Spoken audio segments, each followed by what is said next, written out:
which had something like 455 AMU, right, which is like not any element in our near universe. Okay, and when these things blow up, they throw out a load of packets of alpha particles.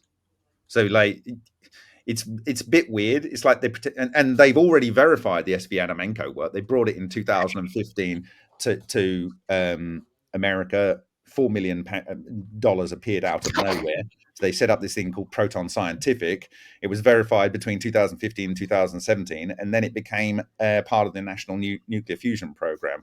And they took down the Proton Scientific website.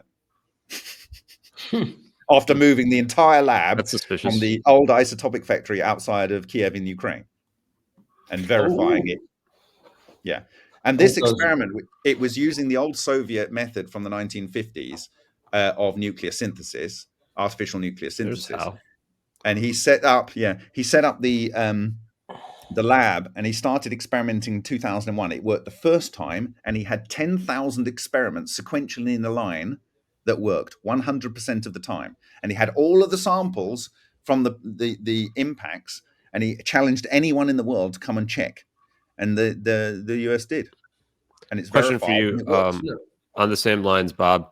So a lot of people in UFOlogy, I've learned, are saying that a lot of the stuff they're seeing, orbs, whatever, are human made. Do you think that would account for the more and more sightings we've seen over the years as well? Thank you, Ben. So at this time of year, you should see more of these type of phenomena. So I'm just specifically talking about between December the 10th and December the 14th, when there is a lens alignment between Betelgeuse, the Earth, and the black hole, so-called thing at the center of our universe. And this increases the relic flux. And in fact, we had our first successful experiment on December the 12th. And it wasn't until I looked at Joe Parr's work from the 1980s or something, 90s, that he identified this time in the year when there was the celestial and black hole and alignment that allowed for this increased flux of relic neutrinos, although he didn't attribute to relic neutrinos, but that's what happens. And so, sorry, what was the question again? So, it's really about just like the frequency of these sightings of these UAPs. So what happens when you've got some of them ours, and that's what we're seeing more? Go ahead. Yeah, so relic neutrinos do not ordinarily leave the sun. Okay, because they haven't got the escape velocity. They don't travel fast enough to escape the sun's velocity. But when you have certain things like a big sunspot or whatever, or a coronal mass ejection, they can have an increased flux that comes out. And at those points, you get interactions with the atmosphere, likely, that would lead to an increased level of sighting. So it's like partly based on space weather. It's based on these auspicious, yes, it's the phase of the moon, and yes, it's the alignment of the stars and the asteroids and whatever. These things really do matter in this space. And I never ever mocked these kind of beliefs that ancient people had, but I wasn't actively thinking they had any value. And now I've had to learn to eat a lot of humble pie about things like crystals, about things like meditation and the lotus position and the humming and everything. All of these things that I thought was a little bit woo-woo, and really I'm just a scientist and I'm looking at things under the microscope, and that's true. And I know that that's true. But these things that these ancient people said and these symbols they used, I've had to eat a lot of humble pie, really, because they knew their stuff. And so it is about circumstance. So if there are a lot more sightings and they're natural, so for instance, in Hessdalen in Norway, that was one of the areas in the world that produced the most long-lived luminous objects in the sky, and they could be from a couple of tens of centimeters across to the size of a house. And there was a whole period, I think, in the 70s and 80s and 90s, where you would have very, very regular every summer. And I've identified that during the summer in Norway is when you have the peak humidity. So the carrying capacity of water vapor in the air is at peak when you see most of these structures in the air. Now, what they've identified is it's a mining area. They produce like copper and zinc and lead, and I don't know. There's a whole range of elements. I might have got those wrong, but essentially there is a sulfurous stream that runs down, and so the whole valley is basically like a freaking big battery with electrostatic potential. Okay, you have that with the humidity in the air, and you have also quartz in the ground, and you have thermal shifting between the summer and the winter, and you get all of the environments for creating this natural effect. However, as the mining has changed and the sulfur nature of the river has changed, you then start to maybe get a loss in these ball lightning structures. And so there are natural processes that produce these. Now, when you're looking at somewhere like Area 51 or somewhere like this, and you see a lot of these glowing balls running around in the sky, or remote, distant areas where you might have a base that would be a great place to do these things, okay, they might be man-made. And so, like, I think the majority of luminous objects that are seen in the sky are natural phenomena, right? But what if we're to believe MH? Sorry, you've gone silent. You muted. Sorry, Ashton, you're muted. Sorry, I just I hit your microphone. So I was muted. Yeah, so just even if they're natural, right? Like the issue is like that doesn't explain why you'd see more over time. So I guess my question is like from what I've learned even just today, but going back to it, that we might have unlocked this stuff 30, 40, 50 years ago or even before that. Like, do you think it makes sense that we would see more and more over the last 80 years because countries are figuring it out? They're building their drones I that are think using it's this like type of this. technology. Do you think we're having a bad year in fires in the California? I moved away from California, so I couldn't say. Okay, but the reality is, I think if I'm right in saying this, this is variables. the lowest number of fires in California in a long period of time.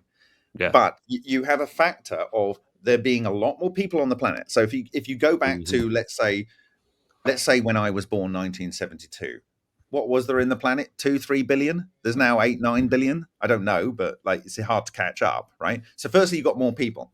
Then who could afford a camera? There's almost no one that could afford a camera. Then who could afford to disseminate their experience?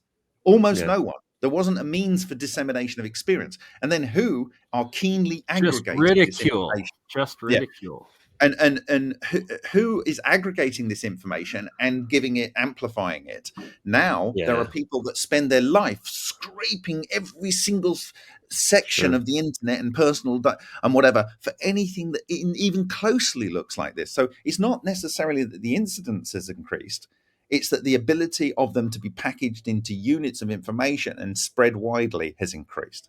Yeah, it's interesting because I mean, just early today, I was doing what you were just mentioning. It was just scraping the internet, found this LAX video of these, like, it looks like 3 perhaps distinct orbs that not like the MH370 videos because it looks like an actual physical structure, not necessarily like a non-radiating barrier, but still really interesting because it makes me wonder, like, okay, is this, I'm just going to speak freely here. Are these like China's orbs and they're spying on Air Force One? Are these our orbs that we're using to defend the plane? Or is this just really a balloon? Like, you have to ask the questions with the Foo Fighters because the Foo Fighters never did anything. They just followed planes. They just followed planes.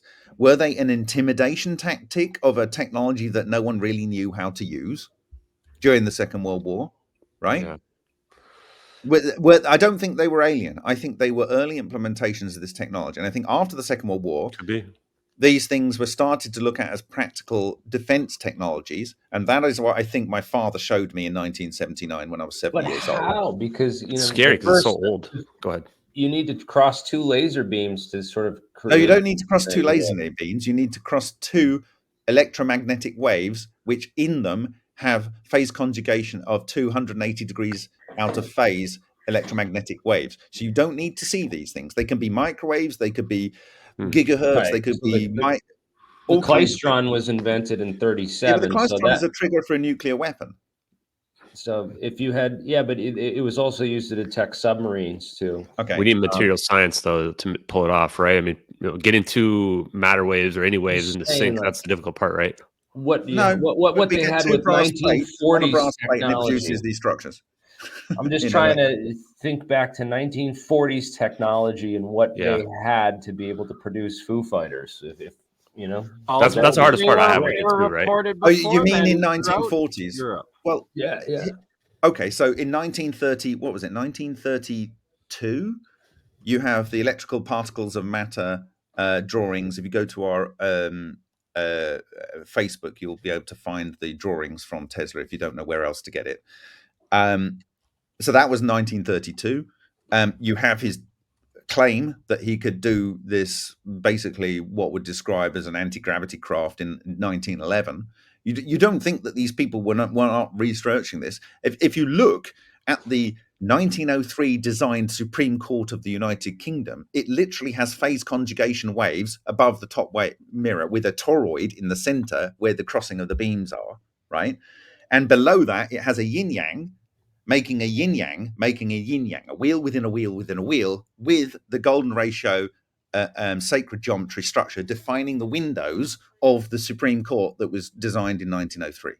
So the idea that this wasn't known, and in Tesla's 1935 press photo for the New York Times, when he was promoting the weapon to end all wars, and he says the energy for this comes from a surprising source, right? It creates an invisible Chinese wall, i.e. chi, as in light.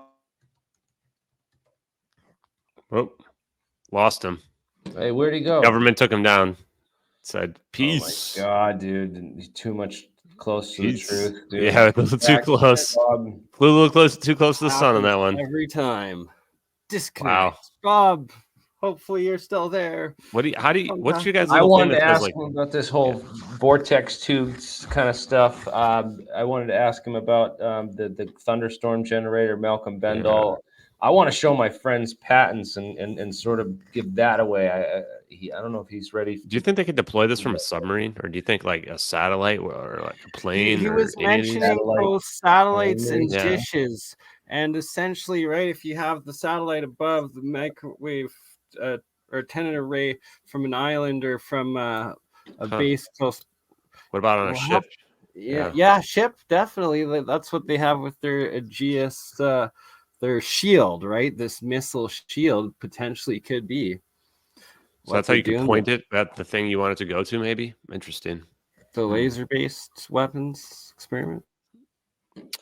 This is the guy I wanted to show, man. The work of Luigi Giovanni Valiero Rota in 1886 to 1951 is when he died. He built friggin' electric planes, man, and back in like early 1900s.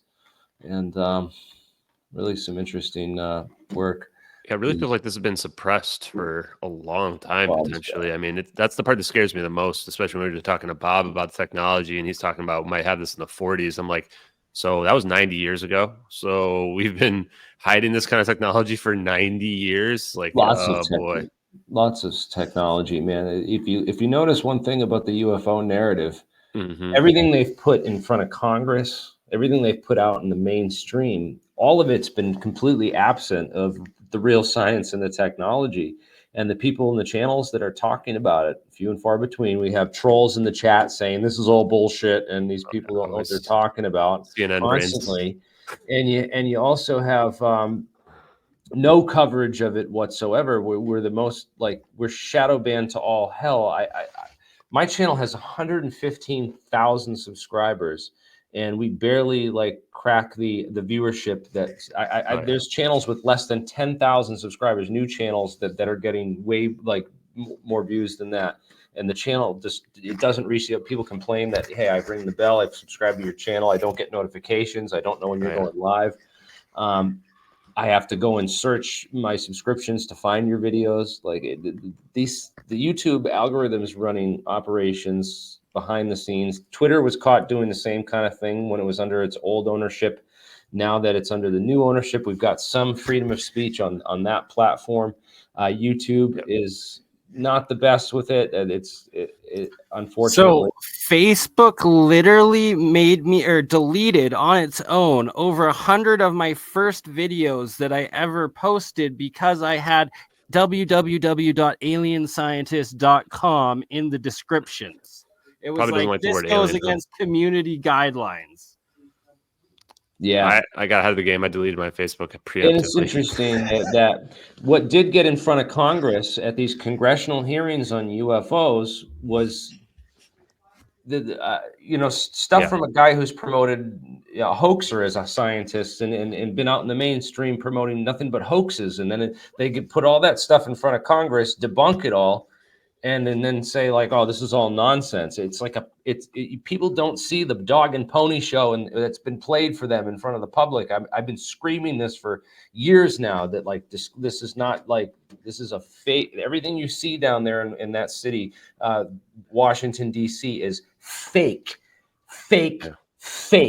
It's faker than any science, like any pseudoscientist on the internet right now. Jeremy, I'll give you a very specific example. And sorry, my battery, probably gave you a breather from my battery. I want to get into, I have more questions too. A specific example on the censorship. on, I think, March the 20th, 2020, I produced a video on using EGCG in green tea to prevent colds and flus. The reason being that a University of Florida study in 2017 had shown that if you just drink green tea, you have a 30% reduction in respiratory conditions, right? Just green tea, right? Then if you have zinc, they've done studies, I think in 2000s or early 2010s, where if you have zinc and you have a ionophore, that you can decrease massively the viral replication in cells, in vitro and in vivo, okay? And so I published this with the references, okay? Almost no views. Then about a year and a half later, this suddenly became, it's suddenly gone through that mean knowledge where everyone started thinking that you can have a zinc ionophore and zinc, and it would reduce your path of the progression of a respiratory condition. And what happened is it went from like 1 or 2 views every other day to maybe to a week, to it literally went up vertically. In 2 days, it went up vertically, and it had like 4,000 views like in 1.5 days. And the line, when you look at it, it was just straight up. It's like someone had drawn the line wrong on the YouTube chart.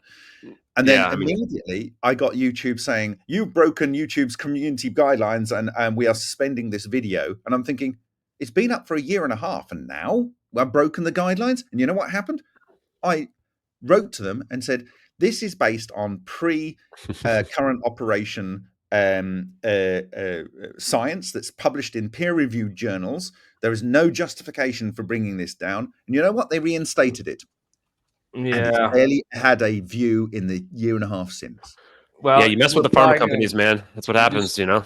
I'm gonna get banned. This video just got banned and flagged for uncensored just for mentioning that. But by the way, we're not giving anyone health advice. There's no health advice being given. I didn't give any health advice, and I didn't refer to any remedies for a particular condition. He has to say that legally, so he doesn't get context. Real quick, alien scientist, Jeremy. I think the thing too, I want to just echo what you mentioned earlier, is that we have these congressional hearings, right? And what's all the headlines? Oh, alien bodies or whatever. Like, where are the headlines on the science, the fabric of reality breaking science that's being hidden from us, right? Like, they don't ever talk about the technology side of it. Ashton, it's all just scraps to sate the masses. Yeah, exactly. The hilarious point about it, scraps is already in the public record from 1979. It's like, it's just a freaking joke. Yeah, that's crazy. This is a 1979 NASA document. It's right you there. Read it. It literally says everything they've been revealing in these congressional testimonies. They've not revealed anything yet. Jake Matt, thanks for the $5 super chat. The TR-3B, those lights, according to Ed, those were actually thrusters or rocket engines. That he said the inside accelerator ring only reduced 85% of the ship's weight, and the rest had to be pushed around with these rocket engines. So those lights, I believe, were actually they could be a fractal toroidal structure inside those spheres as a controlled plasma, and you can vector them in the same way that the orbs are being in Ashton's videos, right? And that was my videos, huh? The world's videos, Bob. Personally, well done. You're an excellent CG artist. Well done, Ashton. Some people think that, though. Some people think I made them. Yeah. Okay. The videos that Ashton had found from 2014 that he's given airtime to. The point is that you can vector those individual orbs, but it's the same reason you have 3 on the MH370. Why?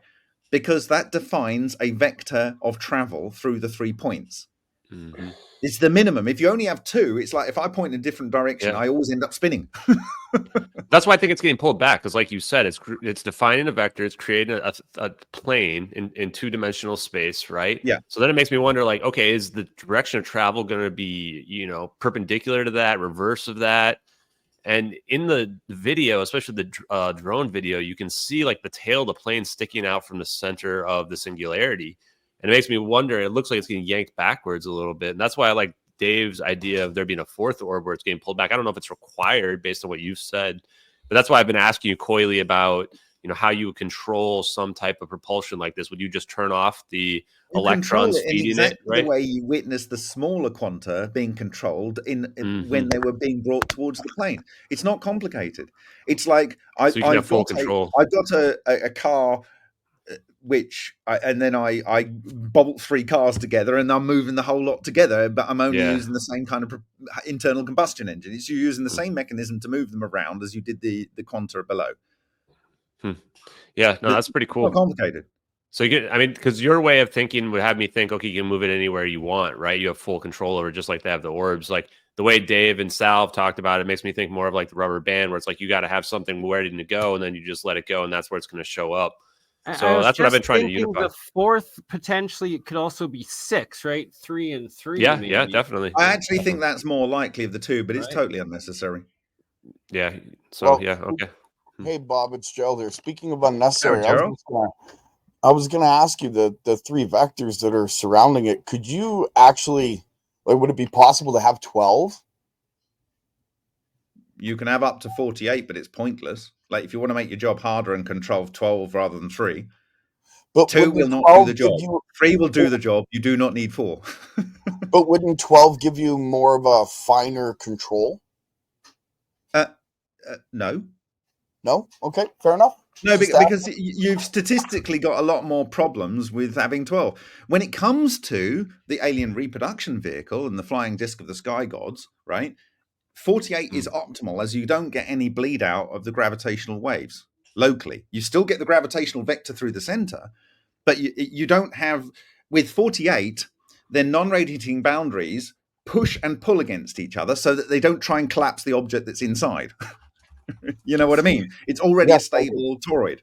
I have to bring up Ed Lead Scallan's flywheel is actually that 48, 24 and 24, right? 24 positive north, 24 south. It's 48. Okay, well that would make sense, but okay, well there you go. But now if you have your surrounding vectors, or there's say 12 around your toroid, it's going in one direction as the center of your toroid is going in the absolute opposite direction. So wouldn't that give you more of a control than it would? No. So you need to think about when you make the fractal toroid at the fractal level above, you have to rotate the subtoroids at 90 degrees. It's just how electrodynamics works. Okay, they have to be at 90 degrees, the curl and stuff. So I got that. Sorry, what? Yeah, no, I understood that. Sorry, go ahead. Yeah, so it's only when you link those gravitational waves together do you get the gravitational vector through the center, and that will pull those in. And it's exactly what you see on the video, and it's what you, and they will pull in to the point at which their fields are attracting and repelling. They're likes. They likes, the same as Feynman used to describe. It's a self-organizing principle where they like to attract each other to the distance at which another force that's embedded in them causes them to repel. And they will know that creating those particular structures at a certain quantization scale, when they put it in there, it will create a safe bubble I would argue that it's in the Vesica Pisces, okay, in that structure, that then is safe to move because the charge and inertia and mass is negated inside the overall spherical structure. And then you can move that structure in exactly the same way in any vector you like. And I look at this from the point of view of something that I saw when I was 7 years old. I saw it in the sky. I can see what they can do. They can instantaneously change direction. So I don't have the mental problem that people can't move these things around. And it's just like if you've got a laser pointer, and it's not a laser, but let's say you've got a laser pointer, I'm able to move that around and make the cat chase it around instantaneously. And the further the thing is away from me, the faster I can move it over a distance with a set of servos on my controller, right? So if I'm up in space and I'm at a few hundred kilometers up, I can move my servo just a fraction of a micron, and it's already moved 1,000 miles on Earth. You know what I mean? And once you've locked the center, the topological monopole structure with the phase conjugated scalar waves and the interferometry, and you just move those two vectors around, it's literally instantaneous. So teleportation, perceptually teleportation, and it's as fast as you can move those servos to control the controlling cross beams. With teleportation, would you not need no, it's not teleportation. toroid? It would appear to the people inside that it's teleportation, and effectively to anyone that's experiencing something and instantaneously appear, the field structure breaking down, and it just goes on the ground, right? It looks like it teleported there, but it's actually being moved in a relative time space. Like it's moved 2,000 miles in 1 millisecond. So from your point of view, you've literally gone through one frame in your eye, and it wasn't there, and now it is. Right, so for you, perceptually, it's teleported. For the people on the plane, it's teleported. No one felt any inertia, and it's gone from point A to point B. In all real senses, it's teleported. In practical sense. So from somebody's point, I'm sorry. Well, from somebody's point of reference on the outside of your teleportation, would it not seem like you just disappeared? Of course it would, yeah. You unappear from one point in space and you reappear from another point in space. The only point that you see the transition is where you're going through the formation of the super tor above, the fractal toroid above. And that's exactly what you see on the video. I had no choice but to engage with this topic. I had literally, it was a former director, Matthew Villatt of the Martin Fleischmann Memorial Project, said, "Have you seen this?" And I looked at it and go, "Oh, well, I know what that is." It was like, I was very matter of fact about it because it shows everything that's necessary. And all I had to do to describe it was to use five slides or something from this presentation that I'd already given before this became public through the good effort of Ashton. Yeah, and I think that the thing about it that I've learned is that it's somewhat simple. I mean, yes, it's complex if you think about it, if you don't have any background for it, but when you just think about it in terms of breaking down the empty vacuum state of space-time, like our reality is some type of a projection, and I think the double slit experiment proves that straight up, because we know that there is some capability of non-locality, and now all we're trying to do is figure out, how do we cause it? And in this case, you can think of what's happening here is like riding a wave, right? The plane's riding this wave and it's doing so on another, if you want to think of it as dimension, so to speak, but it's able to do so where it can, from their perspective, move faster than the speed of light. And yeah, it would just then look like it's disappearing, right? And going to reappear somewhere else. The other thing is that along those lines is the concept of Honey, I Shrunk the Kids. Because the size of an atom is relative to the charges that can express themselves in ordinary charge levels that we observe. So if you can imagine a neutron star, it's like a teaspoon of the neutron star, like may weigh as much as our sun, right? And all that's happened is the electrons have come from being outside of a so-called nucleus and inside a thing making all the protons into neutrons that weren't already neutrons, right?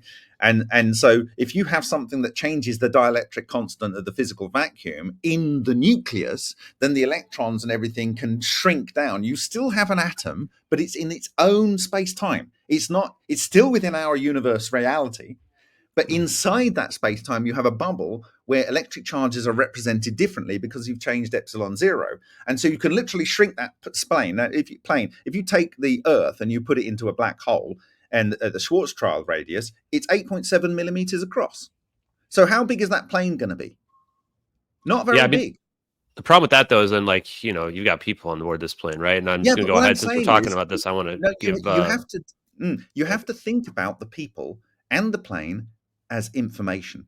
And the information is represented in a stable state in space-time, which we perceive in our epsilon zero, our dielectric constant of the vacuum. Now, inside this bubble, you're changing that relationship. They're still the same atoms.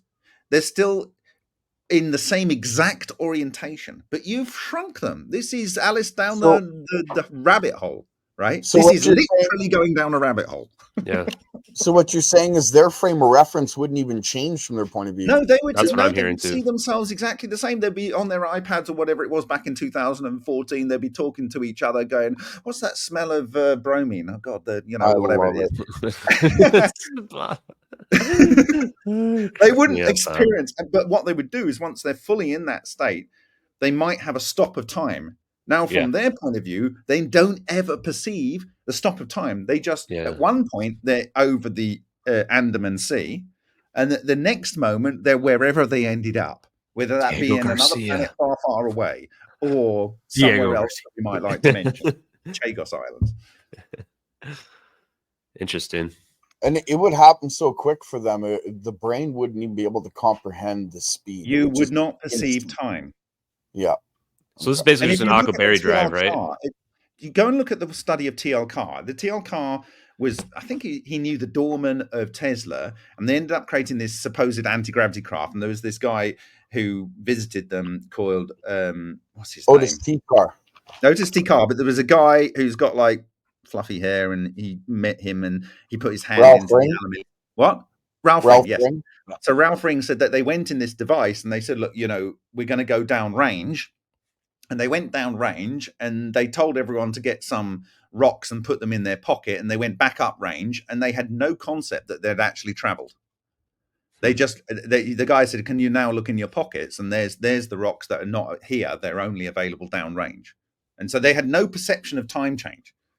And it might have been that they got out of this bubble, and they were still in the sphere of influence of the non-radiating boundary. So their time was still stopped there. So they're like almost in a, they're almost like tripping. They have no long-term memory because they can't lay down the long-term memory, because in my view, long-term memory is dumped by the toroidal moments in the vortex and the anti-vortex in your brain that produces the toroidal moment. It dumps it into the basically the real cloud before they came up with this fake rubbish they call the cloud, which is the coherent condensate related neutrinos through the entire universe. So they have no ability to dump long-term memories. Okay. And so when they come back and they find rocks in the pocket that are not available in the local environment, they must have traveled downrange. And they even say that the device is controlled by consciousness, and that's you literally become part of this other conscious entity, which is the craft that you're controlling. Like being in a dream state, essentially. Yeah, it's like being in a dream, and you can't for damn remember what the dream was. So why does the orb have this heat signature on it? Is it self-sufficient then at that point? If you think there's no mass inside, because to me when I look at it, I feel like there's got to be some mass inside this non-radiating barrier. So if you go to my presentation, Jeremy Reese, there's a point where you've got like a single bar thermal extraction. Okay, so it's on the Shakparanoff Mobius strip, a bit higher than that. In the presentation, it's higher. Higher. No, higher. It's much higher up in the presentation. It's like one of the early slides describing the principles. There, the shack pack. No. Down. It's there. Slide 11. There. No, up. 11. That. You've got the yin on the one side, and it's extracting energy in a sphere at a distance. The yin is less bright in the center of the phase singularity. Why? Because it's fusing matter. Okay. And if you get two deuterons and fuse them together, you get 25 million electron volts. The yang is destroying matter. It's always brighter because it's unraveling the energy. It's not the energy gained from a lower distortion of space-time that is what you get out of fusion. You're literally unraveling all of the energy, the trap light that's in those baryonic and electron matter. Okay.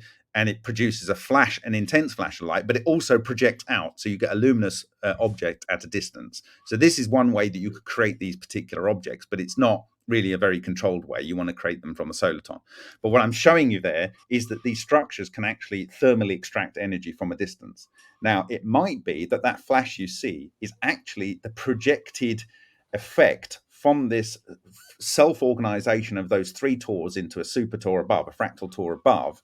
And the flash is actually slightly behind that of the dark area where it's thermally extracting energy.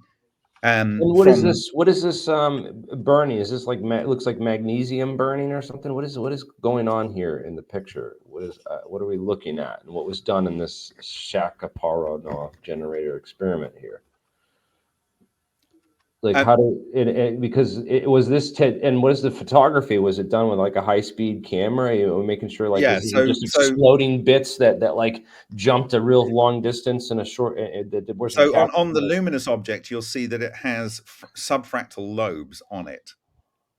Can you see those? You can see in that where next to the word luminous, you actually have these hemisphere structures on the overall sphere, right? And they note this. And that is to do with the spherical organization because they form a crystal type lattice structure, which you can see in the patent by Lockheed Martin. Okay. But if you go to the next slide, slide 12, you can see the exact same Penrose staircase diagram, which is a demonstration of what the phase singularity is. And on the right, you see a Mobius strip, which has the same phase singularity. It depends which way you go round, whether it's a yin or a yang. And so what the Shakparanoff research did is they created a pseudo monopole by first treating these single electrode, because it's a Mobius strip, with RF. So they treated the environment to excite the environment, and then they hit it with two contacts either side of the single wire, because it's a single wire because it goes twice very round. And the reason as it goes round, if you go to the slide above, you can see the NVIDIA Tesla simulation of down there, right? That is the copper strip. And what you're seeing in the blown up section there is a simulation, a computer simulation of the propagation of the charge separation of the positive charge and the negative charge on the copper as it's propagating around the structure. And what you're seeing there is positive space charge, vortex and anti-vortex, and negative space charge, vortex and anti-vortex.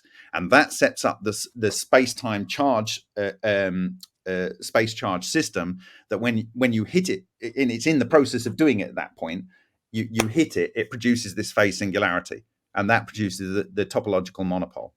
So what I'm saying is, I'm suggesting to you is happening when you see that black flash. That is thermal energy that is captured from the single bar thermal extraction, as described in the Lockheed Martin patent. Okay, it says one of the applications is single bar thermal extraction, and it's extracting that energy, and it's going to be behind the direction of travel of the new fractal Tor that's just been produced. Okay, and so that produces a shock wave of cold, and it's sucking the energy out of that environment, and that is part of the way that's allowing it to propel itself, right? So if you go in my presentation further up, Jeremy, so you think it's cold because it's sucking the energy out of? No, actually, go to slide 8. That's quite a good one. These structures. So that's your image there, Jeremy, of a green laser cutting through a smoke soliton. You can see that in these cases, it sucks things in from behind. Yeah. Right. You can see on the two solitons making a fractal soliton structure. It's sucking at that impact. What you're seeing in that right hand 2017 water nanobubbles is two solitons on top of each other. The white areas are where gas that's dissolved in the liquid becomes nanobubbles, and the light is reflecting off the interface between the water and the gas. Okay, how is it possible that you have that heart-shaped structure, or that kind of leaf-shaped structure, where everything has got bubbles? That's because you have matter going into two singularity points on the yin and the yang, right? And it's literally a flat structure. That it's not actually like a mushroom. That it's actually two solitons overlaid at the golden ratio on the sacred geometry structure. That produces a torsion a beam which has a lower pressure that fires out behind it, and it sucks also energy in, and that's what you're seeing in that little flash of stuff behind. So even though it's going forward down to the bottom left, and even though your one, Jeremy, is going to the top left, right, it actually is stretching and changing the space-time in front of it, meaning it has effectively a lower pressure in front. And behind, it's kind of sucking things in, which it's feeding itself. It's weird because it's feeding stuff from behind that's propelling it forward. It's really weird to think about it. But so you think it's moving forward in that situation, but even though it looks like it's going backward because of that's where no. I think the propagation of the cold wave is going backwards because you have an intense coldness. And so what we find is in our experiment, like in the lion experiment, the original lion experiment, the temperature was about 850 degrees. He turned it off and he attached a 20 watt, 20 watt light bulb, and it lit for 30 minutes, and immediately heard this crackling sound, and air was being sucked in to the tube. And when you look at the temperature, it went from 850 degrees to nearly minus 273 degrees centigrade in 2 seconds. And that's because these clusters, which we identified, and you can see the marks of them on slide, where is it? Slide 15. If you go down to slide 15, Jeremy, that is the accretion disk in the butterfly wings. And in the center, you've got a black hole. That is where the matter has collapsed. And you've got the torsion beam coming out down the bottom. Okay? And that is where the energy is sucked in and spun in behind it. In the one on the right, that's HHO gas from Hiroshima Masa on tungsten for about 2 or 3 seconds, and it produces that magnet. Both of those are magnetohydrodynamic structures, you'll see. And the one on the right, you can see where the sphere is. And when you go to the last slide, I love this slide. Go to the last slide, Jeremy, and make it full screen. The last slide in the presentation? Not the last slide, the third to last slide, 42. Of course, the answer's on 42. It would be. Right. Go full screen. Can you go and just play that? Because I want to show you playing the animation. How do I do? Play in the top middle, kind of to the left there, that one. Right. Oh, is it going to play it? Oh, you've got it in a different view mode. It's going to be showing on a different screen for you. Okay, stop sharing. Yeah, no, you have to quit out. Go to the X on the I'll be right back. I'm going to get a drink, guys. Yeah, no worries. I need to do another interview in a little while. You'll have to do another presentation on this. Okay, can you click on your image, the AlienScientist image on the bottom there? Can you click it and try and get it to play the video that's embedded? Click it. Up there. Go on the white area and click. Press play. Right. Now, that's your image. Oh, is it going to play it? Yes. Okay, that's the sacred... No, just let it play. It's got about a 3-second delay between. That's the sacred geometry on your slightly distorted structure. That is a golden ratio. That is literally the Tesla logo in exactly and correctly the right place on the 1914 patent. Now, look at this. Where we are ripping tungsten apart, that circle with the carbon film coming off, and this is also a topological monopole, that exact circle of what is synthesized strontium from the tungsten with the carbon film coming off, wait for it. It'll go round in a second. Wait for it. That is exactly where the secondary takeoff of Tesla's patent is. And now in 2 days before I gave that presentation, I thought that has to be significant. That is the point of destruction of matter or synthesis of matter or projection of energy. I looked at his 1914 patent. You could bring it up if you choose, but it says something along the lines, and I'm paraphrasing here. If you move that secondary takeoff a few fractions of an inch down, it will create a ball of plasma, which has fantastic destruction capability, and it destroy the apparatus. I'm not a time traveler. I did not go back in time and tell Tesla to put that in his 1914 awarded patent for the Tesla Wardenclyffe Tower. And if you draw on the non-radiating boundary, it's above head height, and in fact, it's above the second floor windows in the Tesla's tower. So there would have been no interactions with humans with this weird area that would have caused problems for biological entities. And Tesla's logo is more accurate than the real Iconovasara from, which is Thor's hammer, Thor being the god of ball lightning and thunder and lightning, right? Like you literally could not make this up. All history supports this standard magnetohydrodynamic understanding. All of history, all of the classified patents from the Soviet Union, all of the classified patents and work from the US. It is what it is.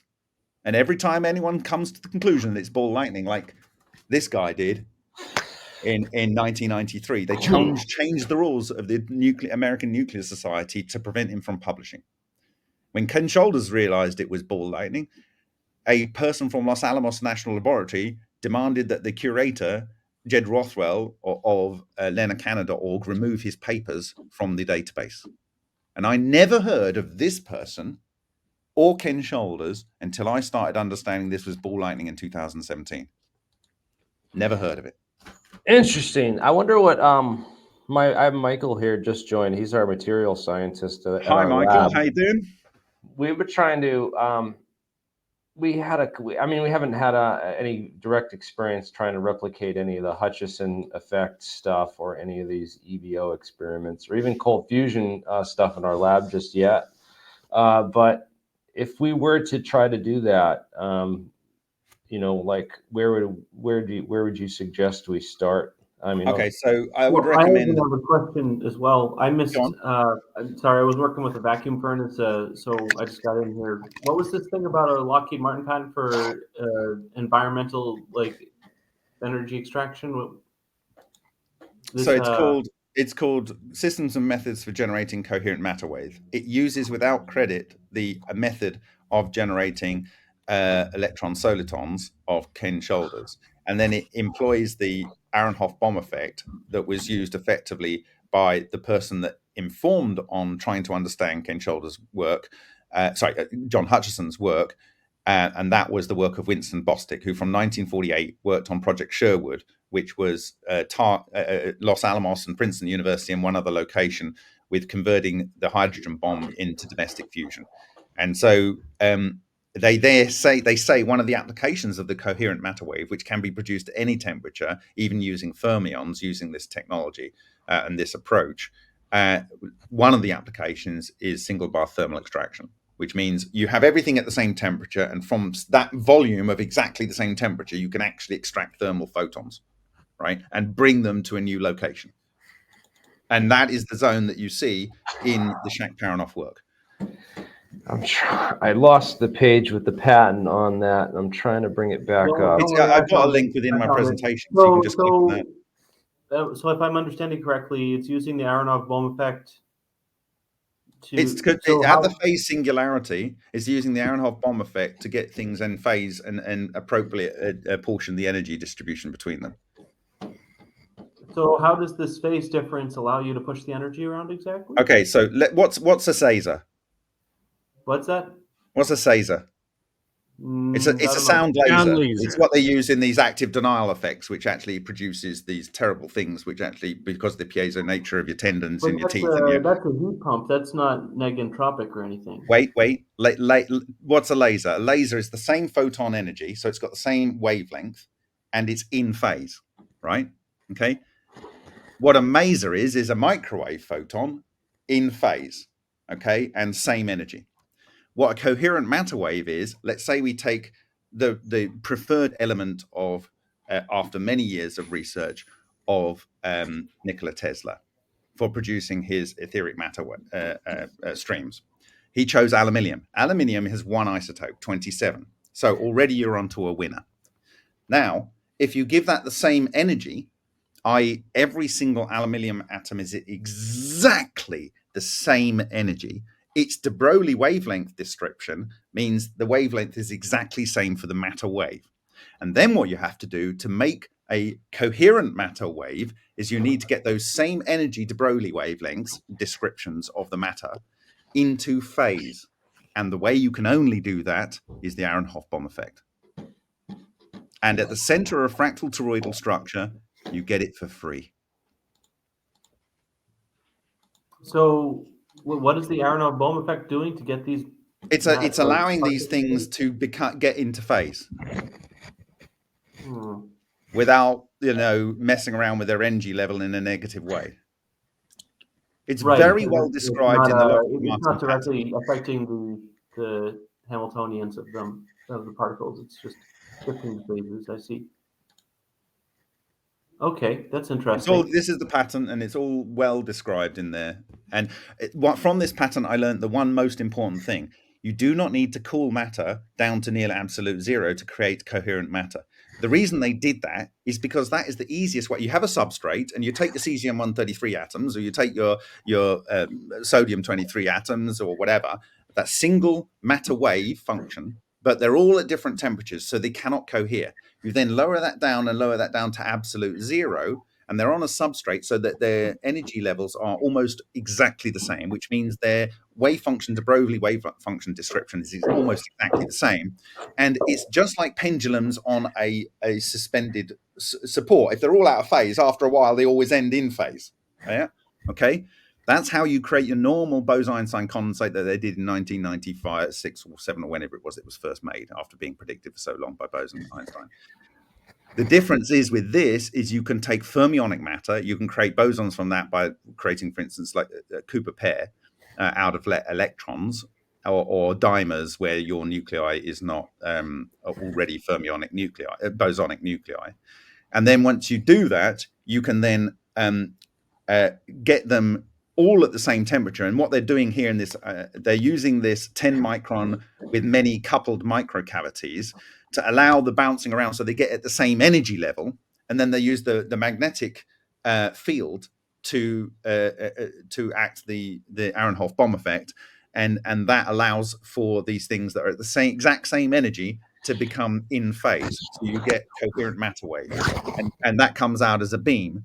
And that actually has far more punch than any laser will ever have, right? So I think a lot of these weapons, the next generation weapons that they're putting on aircraft carriers and planes, they call them lasers, but they're not. They're matter wave. How big do you think this device would have to be? Pretty small. We produce matter wave in our Vega experiments, and it's caused by a little crack in the brass plate. So tiny is the answer. We produce it probably out of a structure where the core of the structure is maybe 40 microns across. Look at the scale of their device for creating a coherent matter wave. The actual length of the longest length of the body is 10 microns. Do you think the number of cavities matters on that device right there? What? Do you think the number of cavities has to be specific, like we see here in this image? Well, you can look at our actual SEMs, and the answer is already in the SEMs, because nature has already given the perfect environment for it to be generating these coherent matter waves. You can literally look at our SEMs and you can see the spacing. So what is it? It's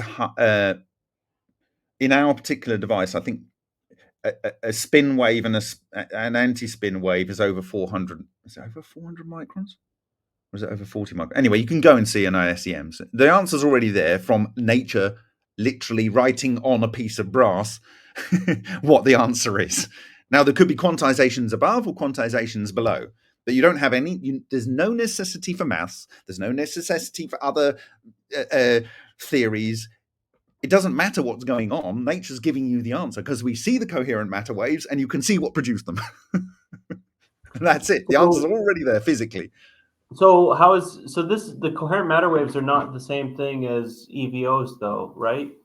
Well, arguably, the EVO itself is a coherent structure, and if it's traveling, it's a soliton, which is a trapped wave, and it's coherent matter and traveling in a wave. So it can become a coherent matter wave.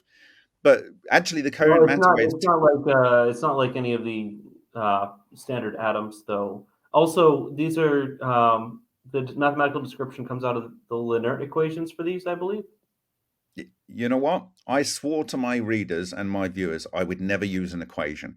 I broke that when the Russians sent me the Zverblis paper for having thrown in the towel, right? I said, look, I need to understand this without a single equation so every person on Earth can understand this implicitly. And then I realized it's in your face. So it's like, it's literally the design of your face. The answer is always in the mirror. Well, I mean, this is a somewhat more technical. People can do the maths later. You can ascribe all kinds of mathematical equations that fit this, and there might be 20 different mathematical equations that give you the answer. But you need to look. You were referring to space charge, though, so I figured.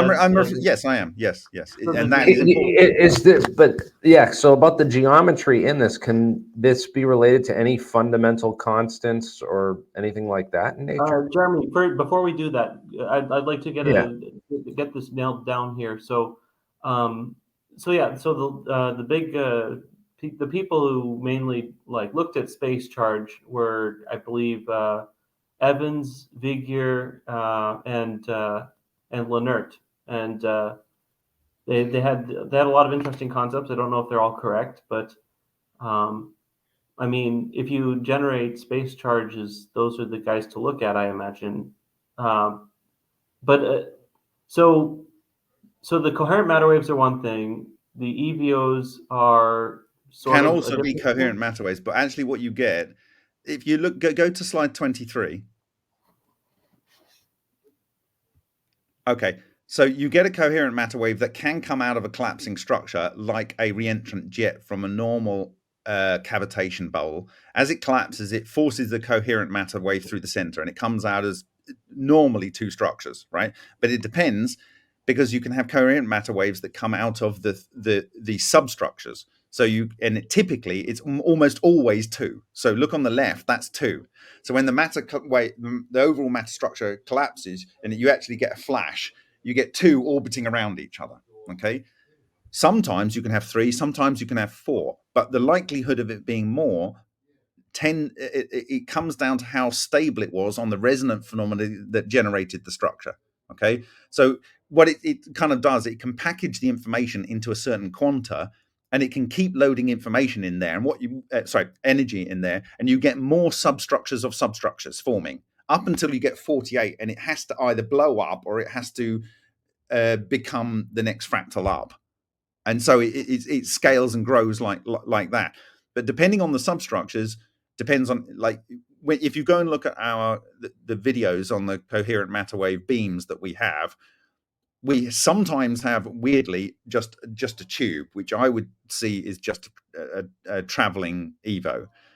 There's only one or two examples of that. Most of the examples are two that orbit around their center of mass, right? And often they have a white zone, and then they have something that is orbiting. It is orbiting around, but you only see it when it's coming into the ions or electrons in the plasma chamber. And what I mean by that is one is a positive structure and one is a negative structure, or they are spin or alternate spin structures. And when one interacts directly to produce the glowing plasma and the other one doesn't, but it pushes a bow wave in front of it. So you only see it when it's coming towards the camera, but not when it's going away. It's a little bit weird. So you can see that on our videos. Okay.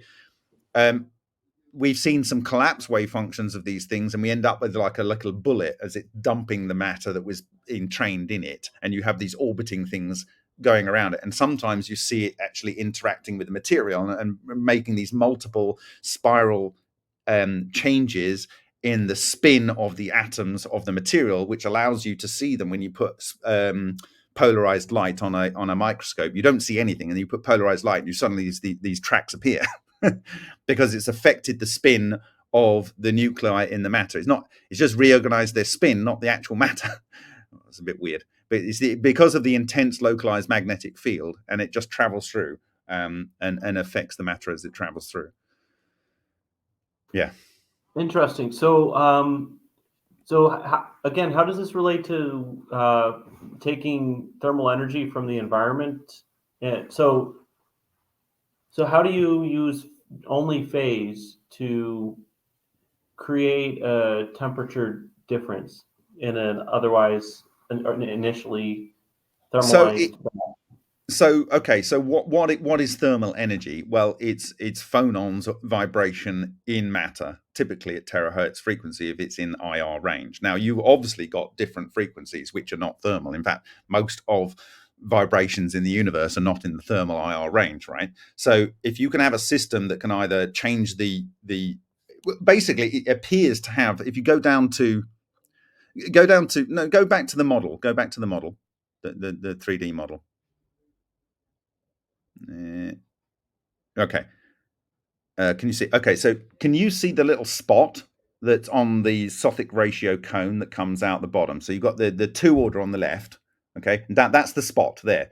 That is the spot where it seems to do freaking magic, and that is where you get on the overall structure, you get like the focus of the beams that interact with dark matter, and the dark matter has 2 things it can interact with: gravity and electrons. And electrons are the means by which any thermal energy can be moved around, if you know what I mean. Like you can only have vibration when one particle is moving here and its charge is repelling this, and like then it bounces back. So like it's because of the electrons that you have transfer of energy, kinetic energy, between anything in any frequency, okay, within ordinary matter. And so my understanding is that little spot there is able to extract not so much the actual thermal energy from the device, it extracts the chi. And the chi is the structure that keeps the balance between the flux of the chi that goes through the atom and keeps the electrons where they ordinarily are, and stops them from being overexcited. And you can go and see this on Where is the Atom Battery? I think it's a paper by a Dubna research scientist called Alexander Shishkin, who actually works with, unfortunately, Dubovik, who's nearly completely lost his mind through dementia. But anyway, they say that the atom keeps its electrons in particular because of this dark matter fractal toroidal structure that's in there ordinarily. And this is the etheric matter that was released by Tesla in the 1800s and beyond, when he did the unidirectional discharges into targets. And this is what the Soviets call and the Russians call the hidden energy within matter. And so what you're not when Tesla says in 1935, the energy comes from a surprising source, I don't know how much he knew about this, but he does call the invisible boundary, which is impenetrable, that this creates, an invisible Chinese wall. That's literally what he says. And nothing about what he said is not deliberate. So if you go back to my third to last slide, Jeremy. Okay. Can you see the photo with Tesla? That's the 1935 photo from his Weapon to End All Wars. And look at the sacred geometry. It exactly has the Vesica Pisces in exactly the correct place. Now, in our wormhole model on the right, if you click on that one, Jeremy, and play it. No, on the right, the brassy colored one. The brassy colored one. Yeah. You see the sacred geometry overlaid on that. One, you can see that the white ring with the black ring slightly outside of that is the only area that this magnetohydrodynamic structure affects. It has a wormhole that the matter goes into. There is literally no hole in the center of that dome. A load of material has been captured into this wormhole, and it goes through to the other side of the Vesica Pisces and gets punched through, and it literally punches a hole through, and it leaves the material. And if you go and play on the iron, which is the substrate below that brass plate at an angle, Jeremy, below that where it says Greenyer, Vega pyramid. No, to the right, that one. Look at the sacred geometry, how it's deposited the brass exactly where the sacred geometry is. Exactly. Right? Now look at his Vesica Pisces flower of life pot that he has over his right shoulder, Tesla, from his 1935 Weapon to End All Wars press photo. The area that is affected only is where he's cut off the top of the flower pot. Right?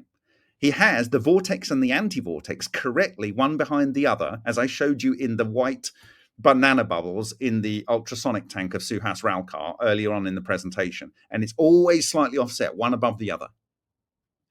He precisely showed in that picture that he precisely knows how nature works.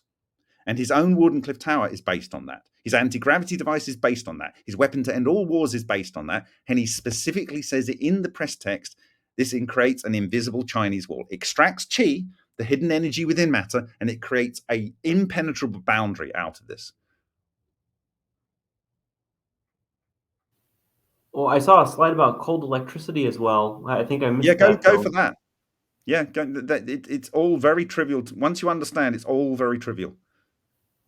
And so this guy here, Matsumoto, in 1995, thought he discovered a new form of electric current. And he said it was ball lightning, it travels along the wire, and when it blows up, it leaves a carbon deposit. And he says, but there's no resistance. So if you go down to cold electricity, a bit further down. There. So, no, up, that's one. So essentially, through the center of the fractal toroidal structure, firstly, Ken Scholder said you can have trillions and trillions of electrons in there, right? We know that they end up in coherent matter, and we know they end up superconducting because that's how the structure keeps itself self-organized and together without the Pauli exclusion principle making it blow apart, right? But through the center, it has this, if it's arranged so that it has a kind of an electric field, it's not necessarily electric field, but it can be guided along the wire. Now, when Tom Bearden sent a team over to 1992 to Moscow to visit people on the periphery of the Soviet energetics research work, they showed him two technologies: cold deformation of metals, where they use some kind of electromagnetic system to convert metal into a jelly, which they could push in a mold, and then they grounded it, and they were able to cold mold metal. The other one was many kilowatts over very fine wires. And I wanted to put it into this presentation, but I couldn't find it in my archives. There's an early 2000s presentation where there was a TV news program in Russia where they showed this team using a Tesla coil, creating these structures, and they had an 8 micron thin copper bare wire dangling in the air, like 8 microns, and they were able to light 25 kilowatts of tungsten light bulbs from that. Okay, and that's because the wire just acts as a guide for the charge cluster, and the charge cluster, as it goes through the toroid of toroids, which is the actual filament of a tungsten filament light bulb, the magnetic field induced causes them to break up from their coherent state, and that interacts as normal electrons lighting the light bulb.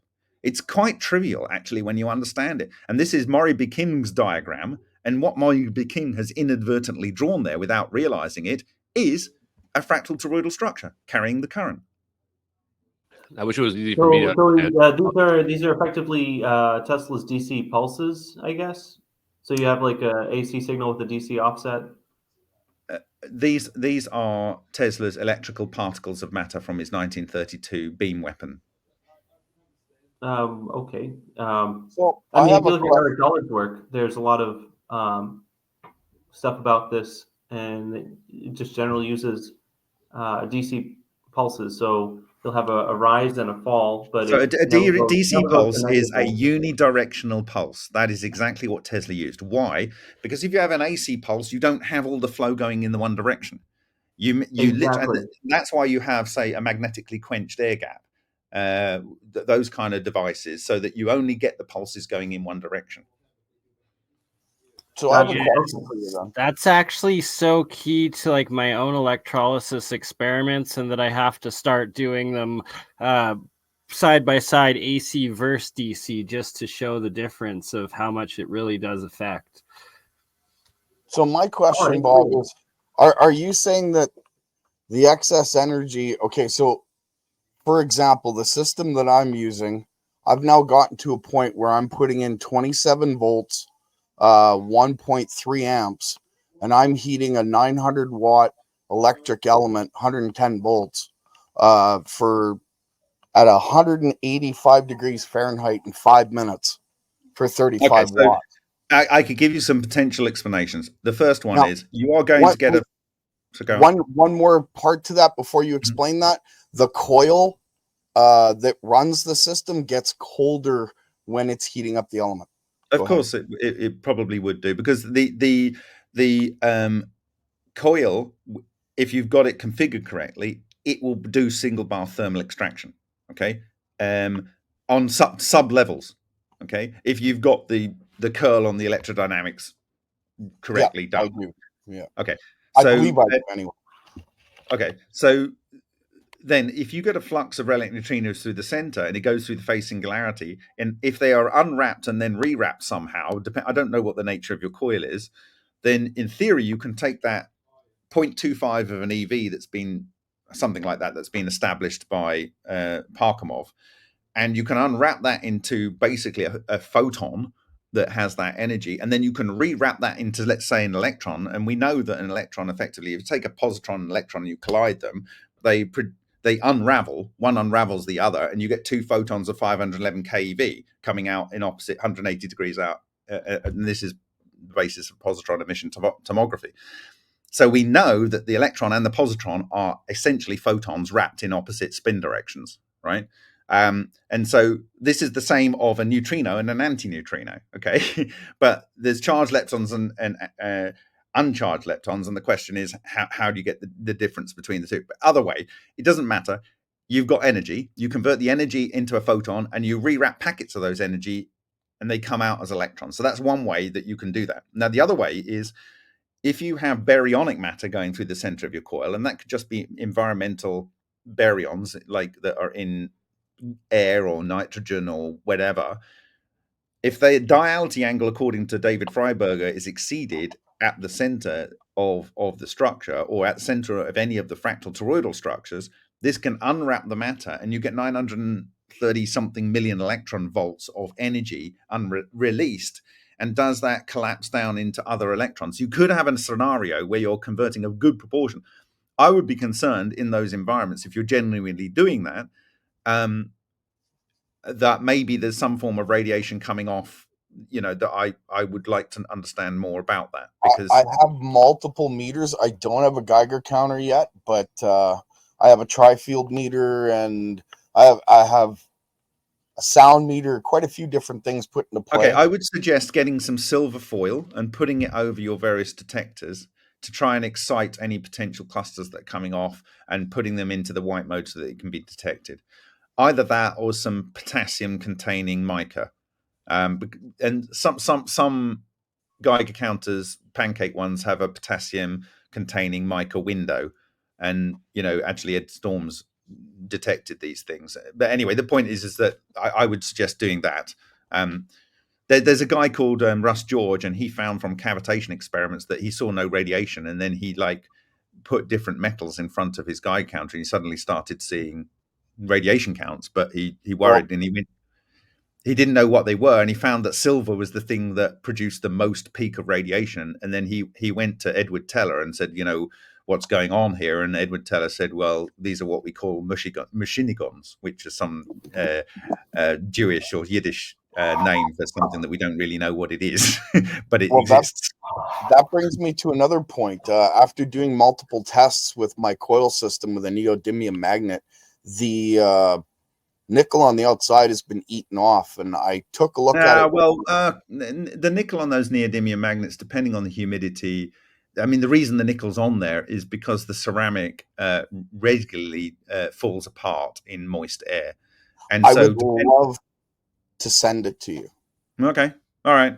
Yeah. I looked at it through a microscope. It has some very interesting features, we'll just say. Okay, well, let's have a look at it. Yeah. I mean, I'll send you an email, and we'll see if we can hook that up. I definitely want to put that in your hands.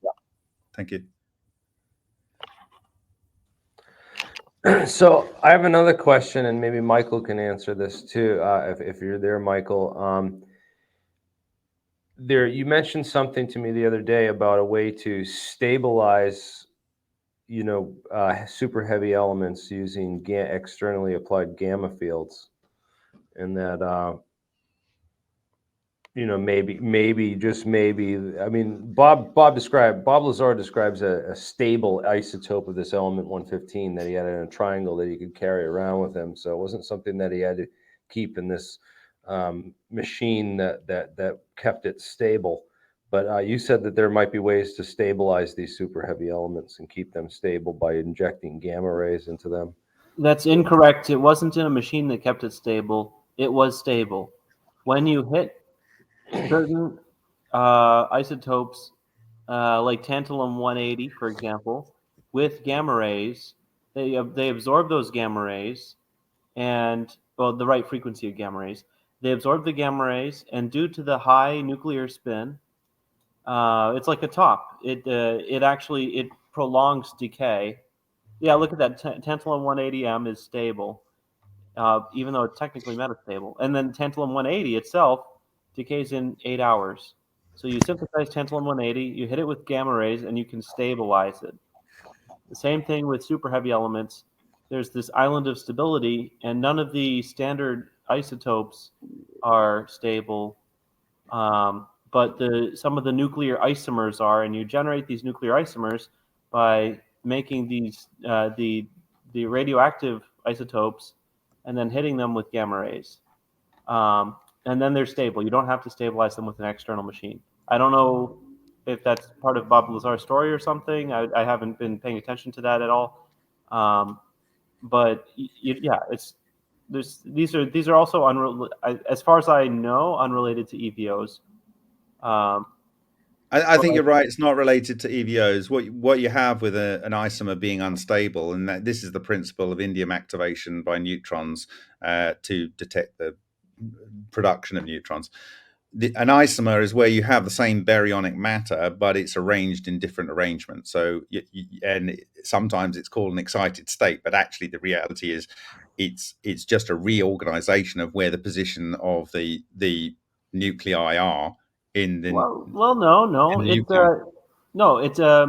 So it's a reorganization of the nuclear shell model. It's a reorganization of the nucleons, and that's what I'm saying. That does take energy, just like reorganization of the electrons. So if you have some, imagine it's like a phosphor, So you have visible light, and you shine some light on this thing. Then you take it out of the light, and it glows for a couple hours afterwards. It's like a phosphor. Yeah, but that's one that's decays because you've given it energy. What you're describing is a system where you've reorganized the nucleons to a point where they're actually more stable than they were in the unexcited state. Right, which can happen due to the high nuclear. And the description is normally you call it an excited state, but what you're actually doing is you're moving it into a new arrangement where it's less likely to fall apart. Well, no, it has real additional energy in there.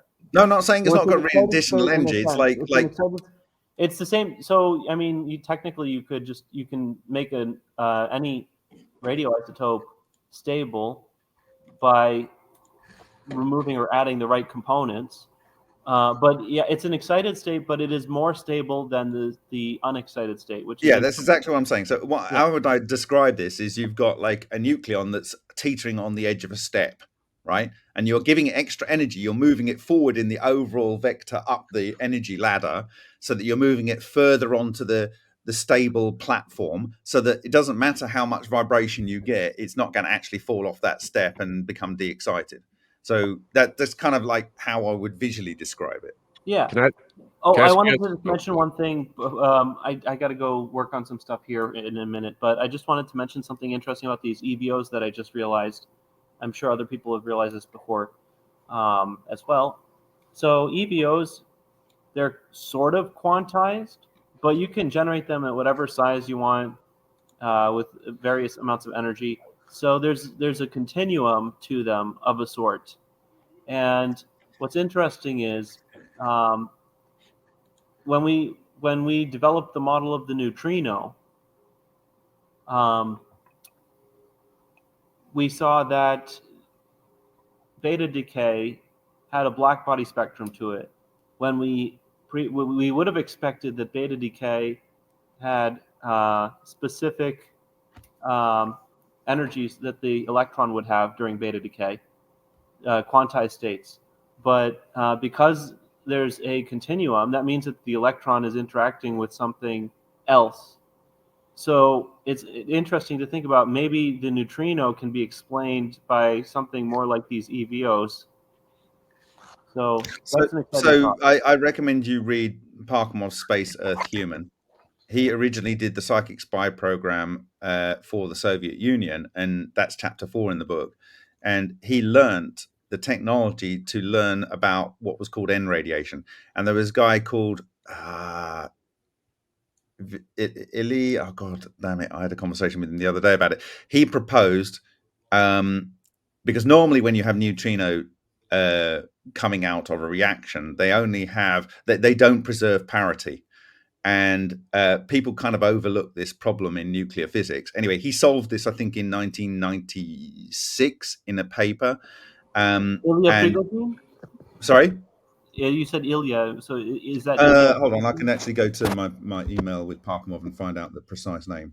And then it's not it's published in Russian. I've done a rough translation, but I'm going to do a proper translation in the coming weeks on my blog. But give me a second. And also in Russia, they were able. So you mentioned they were able to gellify metal. So they must have figured out Hutchinson effect. Oh yes. Fascinating. And it's not the same. Like Ralph Ring observed the jellification of aluminium, and aluminium is the easiest thing to do it with. Hold on, let me. So is that like a coherent matter effect then? Yes. Got you. Well, it's actually the way I look at it, the coherent matter is causing a flux of relic neutrinos, and the relic neutrinos interact with the weak force, but they affect the way electrons can form bonds. It's all in my presentation from ICCF 25, and so they affect it in all levels of ability of matter to use electric fields to form stable structures. So, okay, so let me find the name of the guy. Is Dmitrievsky IM, and it was Possibility of Maintaining Parity in Weak Interactions, Consciousness and Physical Reality from 1996. So he used that work to build these telescopes, and over 20 years he did this research which collected some and focused some radiation onto cobalt-60 and strontium-90, yttrium-90 samples, which are far better than tritium, particularly cobalt-60, because it's got like 3.6 year half-life, whereas tritium's like 10 or 11 years. And obviously it's a solid, so the target is much more dense in terms of the beta isotope. And of course, because he has this relationship with the nuclear proatom, he could get these samples. And he showed that he was focusing some type of what he originally called N radiation onto the samples and forcing the beta decay. And he knew it was inverse beta decay, either some neutrino structure coming in, because he shielded for all of the other energies from the spread spectrum of energies that you would normally get out of natural beta decay, and screened for only the maximum energy. And it was only the maximum energy that is likely to come from inverse beta decay.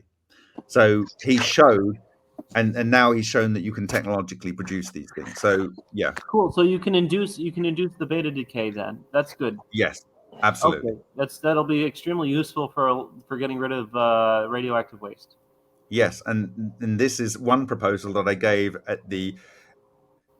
on December the 31st, 2021, to 9 Sigma, the evaluating agency of Fukushima's cleanup of their now 1.45 million tons of tritiated laced water, because we were going to burn onto calcium carbonate using the limelight effect from the 1820s or 1830s to produce this plasma glow that then produces the magnetohydrodynamic structures from the HHO of a Mars gas. And this was going to take calcium 40 and make potassium 39 and helium from the tritium. Okay. And it's the most likely outcome with the process. And so we proposed this, but they don't want a solution. And in fact, they changed the rules so that we couldn't provide a solution to them. And because they either want to concentrate the tritium, or they want to dump it in sea. I mean, in Japan, they're very much sticklers for standard science, so they probably didn't believe it.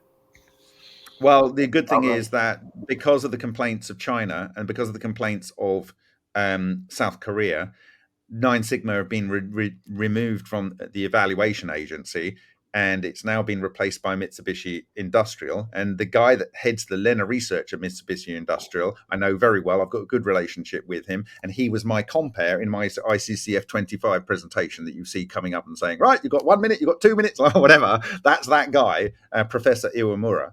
And he's actually met Roy Shinamaza in the past. So we're going to reapply because now, we've got international pressure. We would like the problem is that if we find a practical solution for dealing with tritium from nuclear reactors, the International Energy Authority will have to roll it out across the world because there'll be no excuse. They can't say we can't get rid of it, so we have to dilute it and dump it into everyone's waterways and seas because they will have a real solution to it, right? And also, the problem also for them is that it shows that you can do low-energy nuclear reactions. And it also shows that Yul Browne was right in 1992 when he showed in almost instantaneous remediation of beta isotopes and even alpha isotopes in the flash that gets created from the coherent matter that's produced by HHO. And so they've got whole kinds of questions to answer if they allow this technology to go forward. So right now, we've actually got people potentially in Germany that will allow us to do it, and we'll demonstrate it. We're just going to have to, we might have to just go to the Chinese and South Koreans and say, look, they won't allow us to do this, but this is what it can do. And it can fix the problem. What are we going to do about it? Yeah, it's really exciting. What? Well, I hope it works for you guys. Well, you can only try. I think that there's more effort gone in over the last 130 years to obfuscating the simplicity of this science than it takes to learn how simple it is. It's ridiculously easy. And almost all of the technologies are HHO. And it's because hydrogen has been identified by the Russians as 2,000 to 4,000 times easier to create the etheric matter streams, this hidden energy within matter, than any element beyond lithium. Hydrogen, you say? Yes, water is the perfect fuel to initiate this process. It just is. Sorry. That just happens to be what these bubbles are that a bagel coil is making right there. This is our end of the world device right here. We're getting there slowly but surely. Right, just a little salt water and a little electricity and copper, and you can make as much hydrogen as you need. So, let's see. I want to ask Michael a question, real quick. I don't want to change the subject too much, but hi, Michael. I'm glad to be able to talk to you the first time face to face. Nice to meet you, sir. Hi, what can we do with those heavy metals that you're talking about? I've heard about element 115 from the Bob Lazar thing, but can that actually drive an engine? And if so, how does that work scientifically? First, how do you need to have some of it in your hands. But we're working on it. Well, tell me hypothetically how you think it could theoretically work. I don't need to know the exact proof. I'm just curious to try to understand the science. Well, Lazar mentioned gravity A and B waves. There are some papers from the 50s about that, I think. These days, there's a better understanding of it in the proper circles, I assume. I'm operating completely in the open source, non-classified side of things for the time being. So, I can speculate.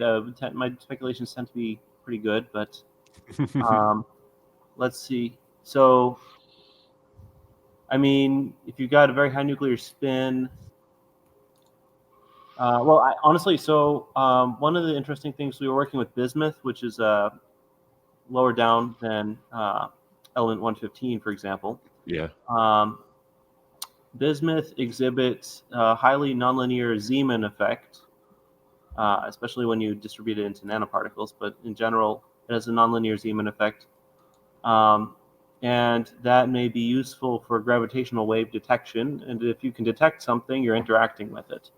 So if you have element 115, I imagine that same effect would be amplified.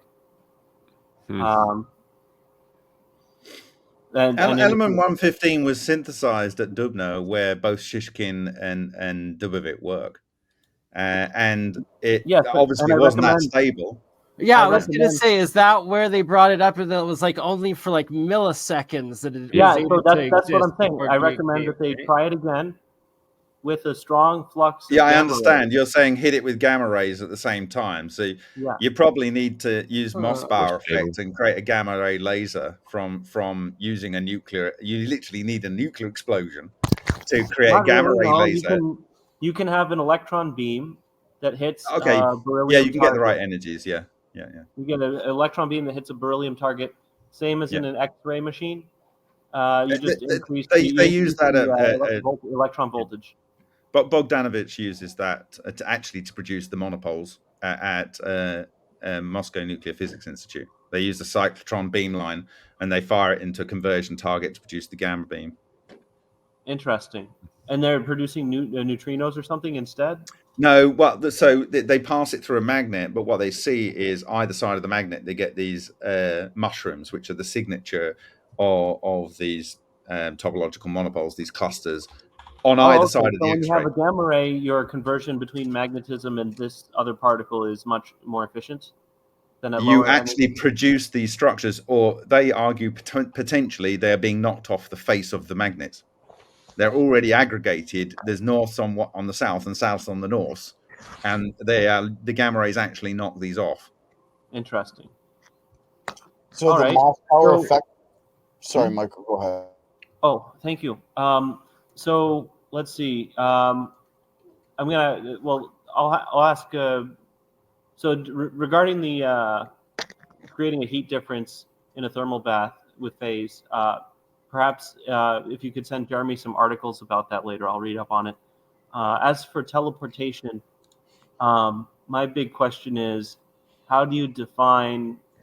So say you're creating some coherent matter or something. Actually, I guess I missed the part about teleportation. So if you very simply, there's a couple of ways that I envisage it is done. Now we've seen things move from inside a reactor to the outside of the reactor, like through several different materials, and then they're coming through the fused quartz, and actually half of the sphere appears inside the fused quartz, replacing the fused quartz in time, and another half, and then it dumps two more magnetic spheres that are linked on the pole of the original one that's half in the fused quartz. Like it kind of.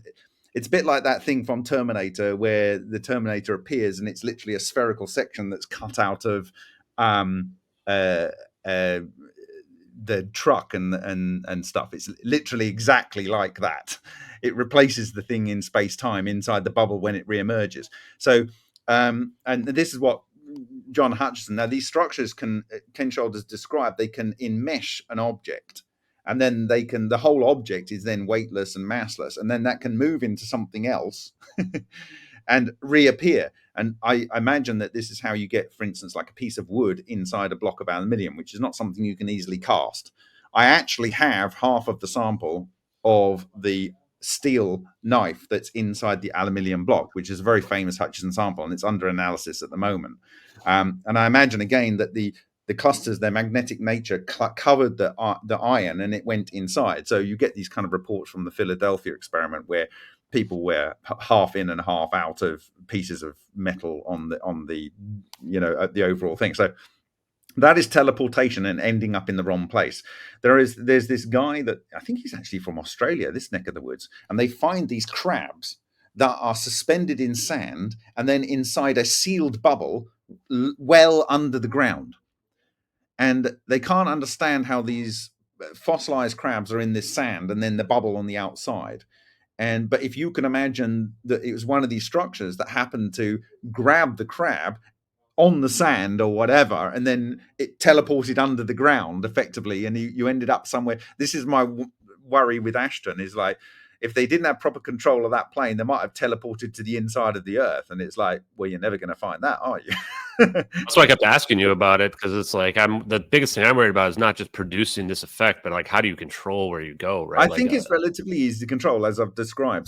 So in terms of the teleportation, it's actually transportation, but it can be so quick that it's in the blink of an eye. So perceptually, from the viewer that sees it disappear, and for the viewer that sees it appear, and for the people on the craft, all of them have no perception of time from disappearance to appearance to I've transported myself. So effectively it's teleportation, but it's not like the teleportation that you might imagine from Star Trek, where it's taking quantum mechanical version of you, copying you, transporting that information to another location and deleting the previous one. And that's actually one method that Ken Shoulders describes for teleportation using EVOs. He says you can possibly clone things where the EVO will actually take a quantum mechanical copy of the object you want to replicate. And this would be your Star Trek replicator. You have a quantum mechanical description of a beef roast with gravy, right? And you dial that up on your machine, and it just creates out of raw energy everything at the right temperature in the right place. And every time you produce a version of that, you get another literally copy with the gravy dripping off the potato in exactly the same place when the wave function collapses. So there are these kind of concepts that you can come out of this, but I like to go with what I can see and what we've been able to demonstrate and how these interact. I can't really talk about things that it may do, which people have said in the past it should be able to do logically when you understand it. I need to work with what I can see and repeat scientifically. And we can see these things moving, self-organizing, producing these various quantization levels, which tend to be on these very particular scales. And Ken Shoulders was right, and the 1992 papers that and so on that I was made aware of recently, they show the same structure. So hot tub time machine. Well, I'm already excited. So Bob, your hypothesis then is that these unidentified objects surrounded this plane and effectively enveloped it in an EVO. Okay, you did miss that part of the description. Yes. It created a fractal torus at a level above. So the individual fractal tori rotated just before the point of the disappearance of the plane. They link their gravitational waves between the three of them. You need three to produce a plane, so that you know the normal perpendicular to the plane, right? And the normal needs to go through the azimuth between the three orbs through the length of the plane, right? And then when those link together, they produce a gravitational beam through the center, literally as is exactly described by John Archibald Wheeler in my ICCF 25 presentation, who invented the term wormhole and black hole, right?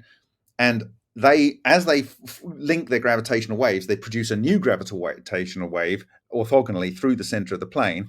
That causes them to pinch in, which increases the gravitational vector, which causes them to pinch in even more until they get to their stable fractal self-organization cluster level above, which you can see in our experiments. If you go to our experiments, you can see that when you have three structures, they have a specific scale, right? And they're not getting smaller, they're not getting bigger, but they make the thing in the middle disappear.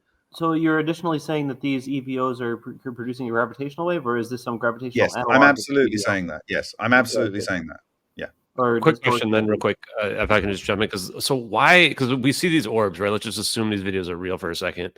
The second half of them, I think you just described, is that they form a ring formation, and then I don't know if they're getting into phase, sync, whatever's happening there. But what are they doing before that? It looks like they're scanning the plane. Do you think they're trying to determine how big of protective shell that has to go on the plane? What are they doing there? I think what it's doing, you've got the operational vehicle that's tracking the plane.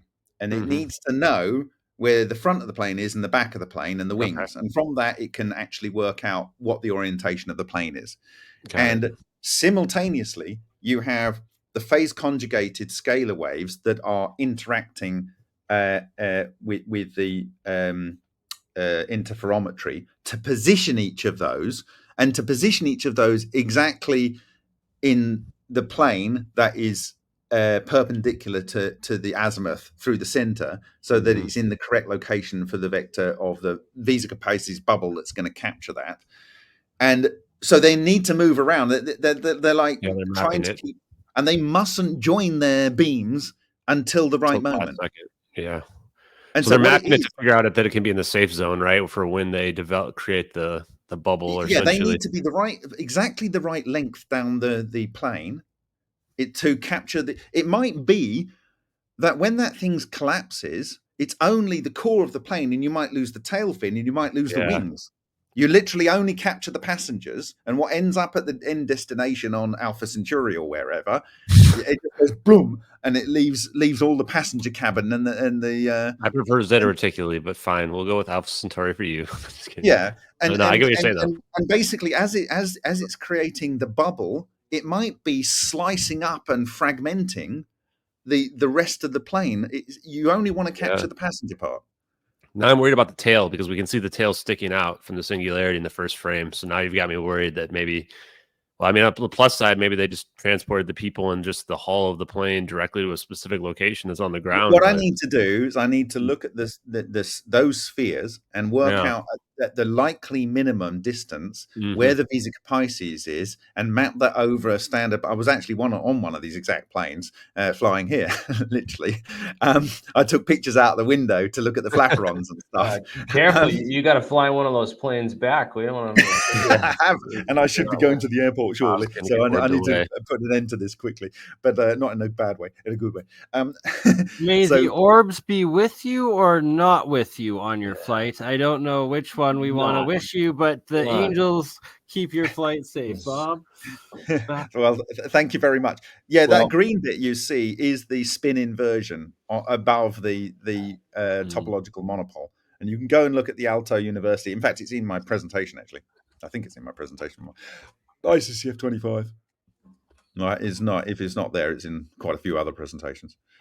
Yeah. So I think that, like, there's a reasonable likelihood that the flesh and blood ended up somewhere useful, right? Yeah, we could have lived. Whether that flesh and blood was still breathing when it arrived, because it wasn't breathing before, I don't know. Because then the conspiracy goes on that they actually used the MH370 as the the 17 MH that got shot down over Ukraine as that supposed false flag. And there was reports at the time that lots of the bodies were smelling like rotten flesh and decomposed already, that the authorities had picked up of the remains of the people that were riding this MH17. Yeah, I haven't heard this story. This is new to me. And Jim Stone at the time, I watched this investigator. Who knows? But like, I don't. If you say like it went wrong and like the bodies came out as mesh and they're like, how do we destroy the evidence? It could have been, and that the conspiracy goes deeper. Jim Stone did a bunch of investigating at the time that seemed to show matching all of the MH370 flight or serial numbers onto images that were taken of the M17 plane or something, but I don't know. That's just a far. Well, I'll give you another conspiracy here, right? This is a good one, and maybe I'll close out with this. In the 4th century, Anno Domini, there is a Coptic Christian stele, and it's in the Coptic Christian Museum in Cairo. And it is a perfect scientific document of how this wheel within a wheel works, right? It's old gravestone, okay? And it combines what Jesus decoded and the ancient Egyptian knowledge to show precisely how this technology works. It has the alpha and omega on there. It has the 2 vortex substructures, slightly one above the other. Absolutely perfect. And scarily enough, the 1775 design of the front door of number 10 is almost exact copy of this 4th century representation of this technology, right? the door of number 10 Downing Street. Now, number 10 Downing Street is not number 10. It's number 1, O, and the O is at 37 degrees. Now, why? Well, they say it's from the some old Roman calendar. They have no idea why they didn't use a 0 and they have an O at 37 degrees. You can go and look at this up on Wikipedia. Now, I need to get my facts straight here, so I'm going to just go and look at a reference document I have here. Basically, 37 degrees. Where is it? Oh, now I'm not going to be able to get this, am I? 37. Basically, I think according to the Akkadian culture, I think it's the Akkadian culture. I don't want to get this wrong because basically 37 is an incredibly special number. You can go and look at this up. There's quite a few reasons for this, but it's meant to be like it translates 37 degrees O. It translates to the one true power, or the the word of the living Christ, the one word of living Christ. And the 37 is the power known to the ancient Semitic knowledge. It's the most powerful thing about 37 degrees. I want to get the exact phrases that it's attributed to. And so when you have 37-0, for me, that's literally, it's a joke to me. When I saw that and I thought MH370, well, they would actually literally call the plane that they wanted to do the test on 370. That was the name you would give it. So there's a conspiracy theory for. I'm going to try and find this 37 degrees. You can look up 37 degrees, the importance of 37 degrees. Does that deal with like Hoagland's what does he call it? Some sort of higher dimensional geometric physics, torsion physics. I don't know, but it's something to do with this ancient knowledge. I suspect that is the number. Sorry.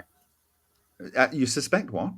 That is the number that Hoagland used. I think it was like 37 and maybe 18 or something. I'm going to have There's to. There's all kinds of mathematical relationships that 37 is unique for as well. And it might be because it is this unique number that it damn, I wish I could find it now. I'm just curious why it's special. I mean, I've heard of like Brewster's angle and some of these other angles. I think that was 57 or 50. There's prime quadruplets. Those are very special sets of numbers. Let me see if I can find it here myself. Well, you know what? We're almost to the 4-hour mark. I haven't eaten dinner yet, so yeah, absolutely. You got to. I'm meant to be swimming on Bondi Beach, and I'm talking to you guys, and I need to get on a plane in 2 hours. Well, we're honored every minute of it, Bob.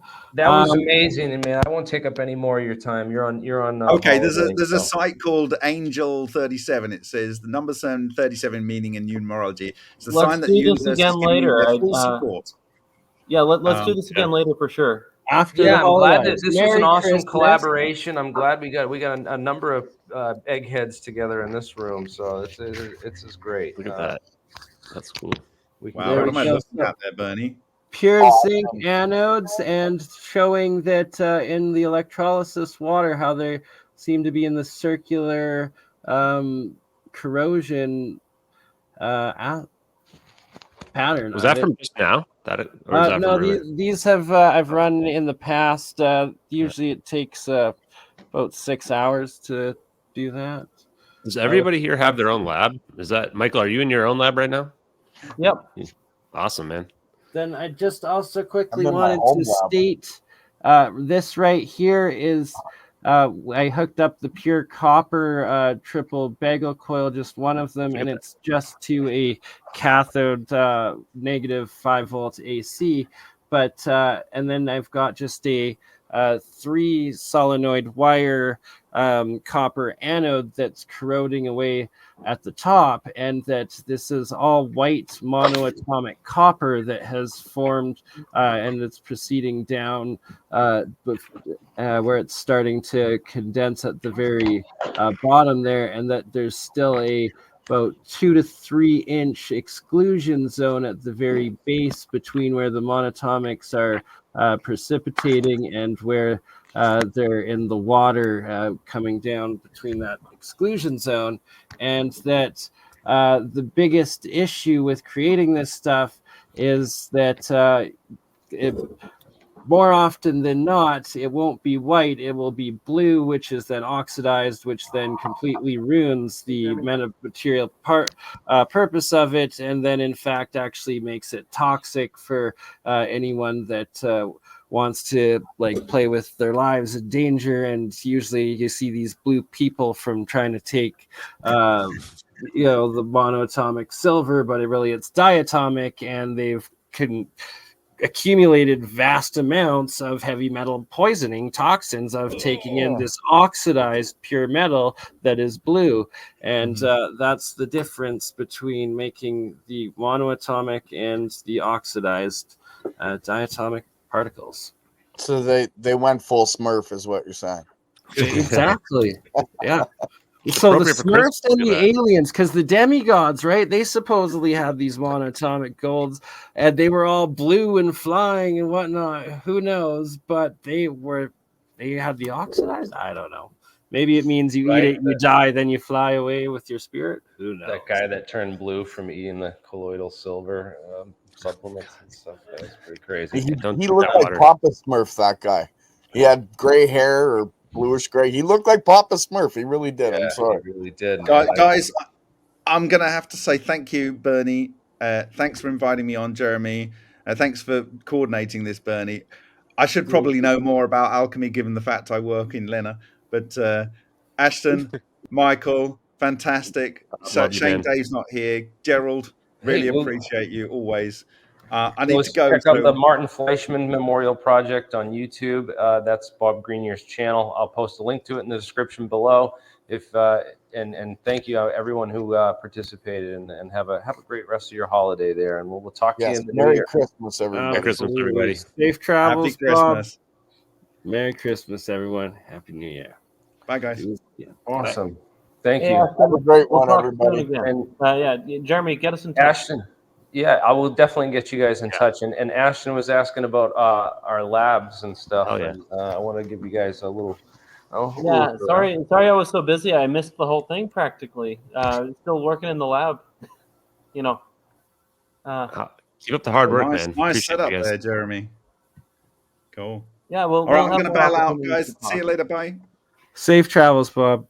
Merry Christmas and a Happy New Year to everybody watching this now, watching this, in the future, in 2024, and take this knowledge, this development in this science and disclosure in 2024, real disclosure. But let's actually start opening portals. Let's get into this transmedia technology, the anti-gravity, the free energy.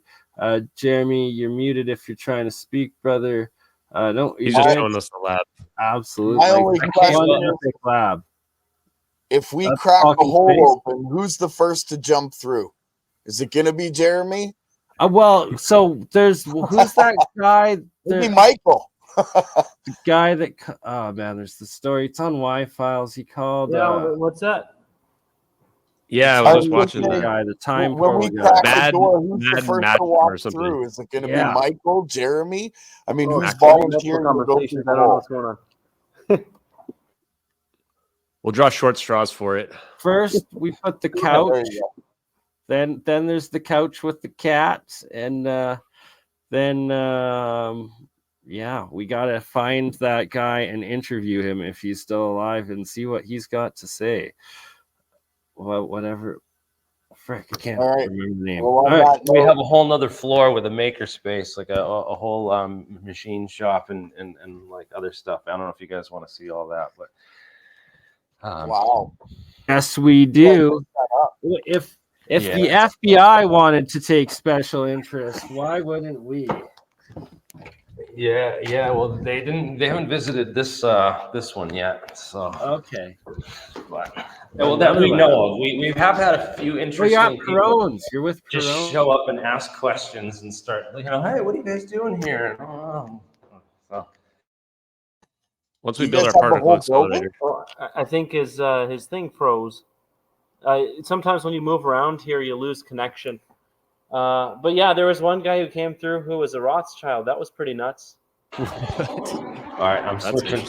Sorry, I had to switch. It switches Wi-Fi because there's a different Wi-Fi on this floor. You had Rothies creeping. You guys have the whole building? Young or old? So... Yeah, I'm with. Yeah, do you guys have the whole building? No, I rent that. It's a shared space. You know what I mean? Right. So there's a lot of people that make. There's a fabric shop here with screen printers and nylon cutters, vinyl cutters and stuff. That's amazing and epic. That's what I'm about to start setting back up myself in January. Is there a 3D printer there somewhere? Yeah, I just showed the 3D printer labs downstairs. There's other ones up here too. This is the metal shop. This is our vacuum furnace where we making the LK99 samples and other stuff. Yeah, and also some antimony aluminum bismuth semiconductor. It's a direct bandgap semiconductor. Plasma CNC. It's not an aerogel though, right? Like it's more like a transistor. No, you can use it. You can use this one for terahertz photonics and you can use it for all sorts. The direct bandgap semiconductors. Well, actually, you don't always want a direct bandgap. There are certain applications where but yeah, usually for photonics you want a direct bandgap. Although for terahertz, you actually want the vibrational coupling because then you get the coupling to phonons, and that gives you high nonlinearities, which allows you to do computation more easily. Like the transistor is a highly nonlinear device. That's why it works. So you want high optical nonlinearity for a device for computation. And that's a cool space you guys have there. So you can just come in and out whenever you want, or do you have to like go when other people aren't there? Yeah, I rent it. We rent it, so we can come in here. There's a little community table, a bunch of tools people can use and stuff. Wow, So that is literally like my dream shop right there. Oh no, check this out! You don't even know, Bernie. Look what we can do over here, man. Yeah, we'll have to have a meetup. Glass blower. My God. No, I'm gonna have to come down there. Is that a bowl? What is that? But you can make anything. It's a little mushroom that somebody made. We want it hollow, but with some of this ormus or noble gases in there, and then put it in the center of the coils and take it to the Walter Russell next level of transmutation. I should send you my design for a glass battery I'm working on. That's interesting. So I just talked to the directors of this floor and stuff, and we're gonna set their computer area is like criminally underutilized. It's terrible. Oh wow! And they have actually the oldest Linux meetup group in the country meets here. Really? And they're like the only ones that use this space. But so I've been talking to them about setting it up for a podcasting lab. Yeah. And they're like, yeah. With them in it, that's as OG as you can get. I'm gonna run the classes here on it to teach people how to do it and set it up. So you got silk screening there as well. Like I am gonna have to come spend some time there in 2024. You come check it out. So that's not everything. So here's a whole bunch of like random electronic parts and supplies. You can just you can use any of this. This stuff is like up for grabs. They got 2 electronic table benches, some power supplies, multimeters, other test equipment, soldering irons, all that kind of stuff. We got immersion 3D printer lab, and also, extrusion 3D printers. Well, I couldn't build there. Wow. Oh, and you haven't seen the laser lab. Yeah, show us the goods, man. Show us the goods. So check this stuff out. You can all this stuff was made with the laser CNC cutter. And you can do metamaterials. You can to say what you want for the burn. This is the computer where you program it all, and you can kind of like set it up so if you want it to burn all the way through, the power and the exposure rate. That is epic. That you want to do intervals, passes. Those that's the laser table right there, guys. Yeah, so we got some Nice. epic stuff that you can. This guy here. People make some cool stuff here, dude. So yeah, this place is pretty capable. We also got the, another wood shop in here with CNC router table and some lathes and stuff, and a glove box for sandblasting and sanding and stuff too. So yeah, and then the kitchen area too. And but yeah, this is tons of cool stuff what you can do here. So I'm glad I gave you guys a tour. That was a sweet tour, man. Thanks a lot, Jeremy. That's as epic as the song that you started the last episode out with, brother. Yeah, that song is great. I gotta practice it and make it come out. It could come out much better. Oh yeah, we're gonna re-record. We're gonna freaking re-record that in studio, and get some doubles, triples, get like some chick singing or a chorus or something. Like some bongos. Get it mixed, mastered at the very least. Do it professional. I will do it while I'm down there, or we'll get it done. It's happening. All right, sure, man. We got the lab here, man. We get the cooperation of the whole community and everybody online. This community is only growing.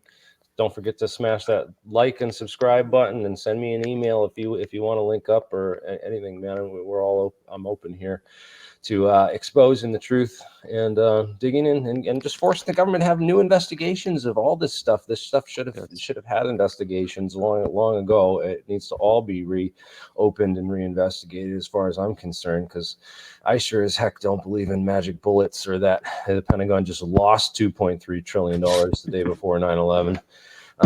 So there's a lot of things that just never been answered, man, and I would love to get answers to. So keep up the good fight, and we're destroying the official narrative on so many different levels, guys. Just keep sharing and keep put posting information out there, and that's all we can do is and keep the science up. The more you learn science, the more you educate yourself and equip yourself with an understanding of logical fallacies, how to dissect arguments, how to be able to, what falsifiability is, and being skeptical. It's going to help arm all of us in the fight for truth and the fight against these lies. So mistakes are always made. Everyone's human here, and crush stream, man.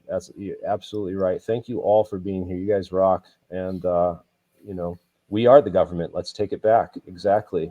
And we're more competent than anything that I've seen from the government in their discussions of UFOs. Is just got nothing on the people that I talk to every day and bring on this channel.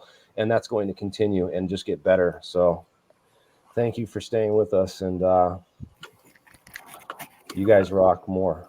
So thanks a lot, Jeremy. This was awesome. Everybody, make sure you like this stream. Make sure you follow Jeremy.